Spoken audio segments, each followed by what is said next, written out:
Φίλοι μου, γεια σας. Χριστός Ανέστη και περπατά μαζί μας. Εν αρχήν είναι ο έρος και ο έρος είναι η αγάπη. Τα πάντα δι' αυτήν έγιναν. Τι είναι ο έρος? Είναι η πνοή Θεού που δημιούργησε τον άνθρωπο. Είσαι μέρος της αθάνατης πηγής του έρωτα εκείνου που είναι η αγάπη. Ο έρωτας είναι παρακλάδι της αγάπης. Είναι τριαδικός, που αντί να μιλάνε στα παιδιά για τον έρωτα και την αγάπη, το ονόμασα σεξ. Το σεξ έχει να κάνει με τη σάρκα, παιδιά. Γι' αυτό και λένε για σεξουαλική διαπαιδαγώγηση, γιατί δεν έχουν μάθει τι είναι ο έρωτας. Γι' αυτό και παρεξηγούν τη λέξη έρωτα, γιατί την έχουν συγχύσει με το σεξ. Γι' αυτό και έχουν πανηγυρίσει για τους αιμοφιλόφιλους, ανυψώνοντας τα θέλω της σάρκας αντί των συναισθημάτων. Γιατί το συναίσθημα είναι εκείνο που σε οδηγεί στον γάμο. Για να οδηγηθεί στον γάμο πρέπει να έχεις τον τριαδικό έρωτα, ο οποίος είναι πρώτα πνευματικός, να επικοινωνάς με τον άλλον πνευματικά, ανεξαιρέτως αν έχετε διαφορετικά hobbies, ο ένας αγαπά τη θάλασσα και ο άλλος το βουνό. Τη μια Κυριακή θα πάει στο βουνό, την άλλη θα πάει στη θάλασσα.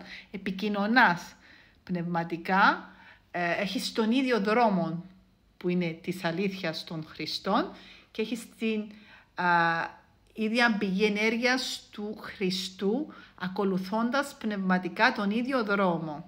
Αυτός είναι ο πνευματικός έρωτας. Το να επικοινωνάς με τον άλλον πνευματικά, να σε καταλαβαίνει και να τον καταλαβαίνεις. Έχεις πνευματικό έρωτα με τον δάσκαλο σου. Δεν σημαίνει ότι θα τον παντρευτείς. Άρα υπάρχει και ο ψυχικός έρωτας. Ψυχικός έρωτας, αγαπάς το παιδί σου ψυχικά. Θέλεις να θυσιαστείς για το παιδί σου. Είναι ο ψυχικός έρωτας. Και υπάρχει και ο σωματικός. Το να βλέπεις τον άλλον και να τρέμεις. Να υπάρχει μια χημεία μεταξύ σας. Όταν υπάρχει λοιπόν ο πνευματικός, ο ψυχικός και ο σωματικός, τότε επέρχεται ο γάμος.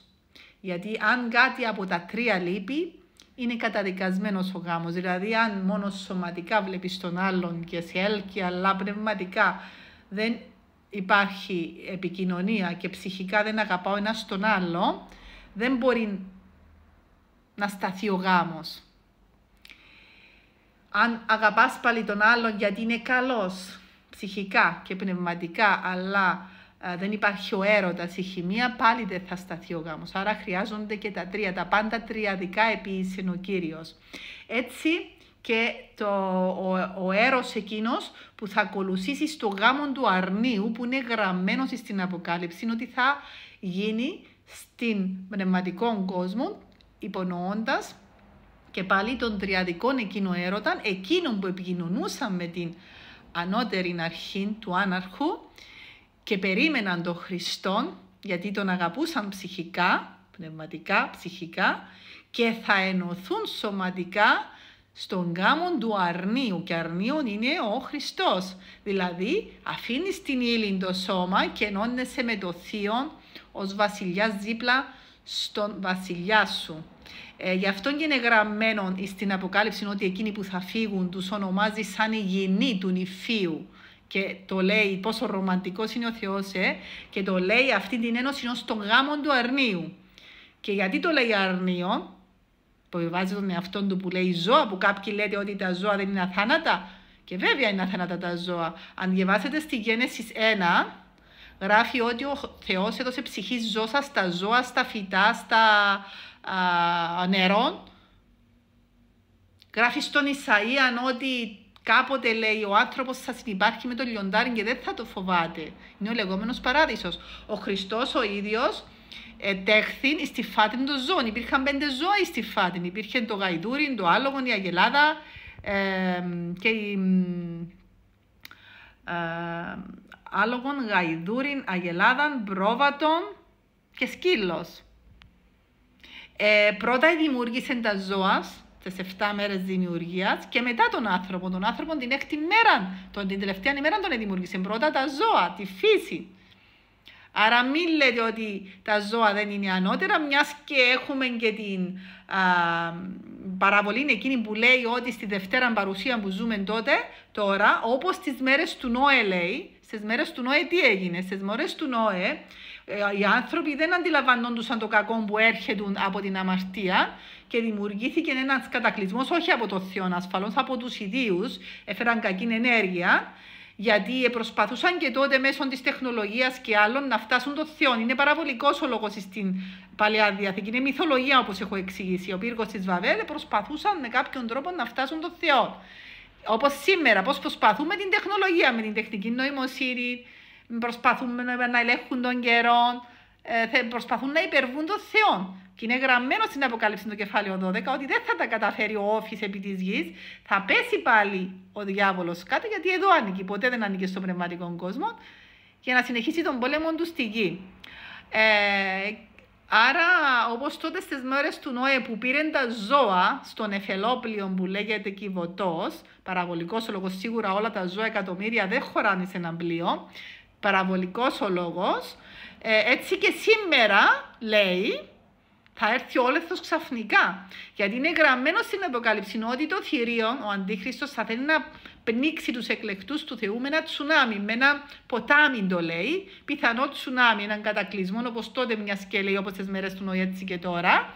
Αλλά λέει δεν τα καταφέρνει το θηρίο, η γη βοηθάει και εκνευρίζεται το θηρίο και πάει να κάνει πόλεμο με τους υπόλοιπους. Εκείνος που προσπαθεί να πνίξει δεν τα καταφέρνει, γιατί τους αρπάζει ο αετός που είναι ο Χριστός και τους παίρνει λέει για 3,5 καιρούς μακριά από το φίδι. 3,5 καιροί, όπως έχω εξηγήσει, πιθανόν σύμφωνα με τα σημεία που ζούμε, τελικά να είναι 3,5 εποχές. Θα δείξει. Και εκεί που τους παίρνει, περιμένουν μέχρι να δέσει το κακό στο τέλος της επταετίας του Αντίχριστου που ζούμε. Άρα μην λέτε ότι τα ζώα δεν είναι αθάνατα, μιας και βλέπουμε ότι στον Νόεν έσωσε τα ζώα, μιας και ο Ισαΐας λέει θα συζάς με τα ζώα, μιας και ο ίδιος παρομοιάζει τον εαυτόν τόσο αρνείο, μιας και λέει θα είναι πάνω σε λευκόν ύπον που θα εμφανιστεί στο τέλος της επταετίας ο Χριστός, μιας και σε παρομοιάζει με ψάρι πρόβατο. Άρα τα ζώα είναι ανώτερα του ανθρώπου. Το ότι σου επέτρεψε να τα τρως λόγω της αμαρτίας και αδυναμίας με την πάροδο του χρόνου που δεν αντιλαμβάνεσαι ότι αυτό που τρώεις είναι ψυχή, είναι προς αδυναμία σου. Είναι αμαρτία όμως κατ' ουσίαν. Γι' αυτό και έχουμε τις νηστείες. Για να φεύγουμε από την αρνητική ενέργεια εκείνη. Γι' αυτό και έθεσε κάποιον μενούν ο Κύριος. Σε αφήνει από μόνος σου να αντιληφθείς. Σου είπε να τρώεις λιτά. Ο ίδιος όταν έκανε νηστεία δεν έφαγε τίποτε στη γη. Και τι είπε για την νηστεία? Ότι κατ' ουσία δεν έχεις ανάγκη του φαγητού. Καθόλου. Τρώμε, νηστεύουμε ο καθένας και σύμφωνα του δόγματος του τις ημέρες που του βάλει για να εξασκηθεί, αλλά κατ' ουσίαν τα ζώα επιφέρουν παραπάνω πόνο και έχουν πνεύμα ασφαλώς, γιατί έθεσε το περιστέρι την ώρα που βαφτίζεται ο Χριστός πάνω από το κεφάλι του, ως περιστερά παρομοιάζει το πνεύμα. Ο κόκορας γιατί ξέρει ώρα 5 ότι ώρα 5 και πάντα κακαρίζει την ίδια ώρα ακριβώς. Τα αδελφίνια γιατί σώζουν ανθρώπους. Οι 18 γιατί ξέρουν και μετράνε. 18-18 λένε τα ερωτικά αυτά περιστέρια. Άρα αγαπητοί μου, τα ζώα είναι τριαδικά, έχουν και πνεύμα και ψυχή και νου και θα ζήσουν αθάνατα όπως εσένα. Είναι το τριαδικό βασίλειο της γης, τα φυτά, τα ζώα και ο άνθρωπος που συνυπάρχουν, απλά δεν μπαίνει το ένα μέσα στο άλλο. Ο αρσενικός θα γεννηθεί αρσενικός ως άνθρωπος και τα ζώα, η αγελάδα ως αγελάδα. Δεν μπορεί να γεννηθεί η αγελάδα ως σκύλος ή ως άνθρωπος. Ξανάρχεσαι πίσω αυτόν που ήσουν, με άλλον ένδυμα, αλλά στο δικό σου βασίλειο. Τα τρία βασίλεια δεν αναμειγμύονται, συνυπάρχουν απλώς και είναι αθάνατα και θα βρεθούν στον πνευματικό κόσμο εκεί που θα ζήσουν μαζί με το αρνείο που είναι ο Χριστός για πάντα. Θα γίνει ο γάμος του αρνείου, θα ενωθούν με το ανώταρο και εκεί είναι ο τελευταίος έρωτας, η ένωση σου με το θείο. Αυτός είναι ο έρωτας και όχι το σεξ του σώματος που θέλουν να προωθήσουν η νέα τάξη πραγμάτων. Τελειώνει ο χρόνος μου, φίλοι μου.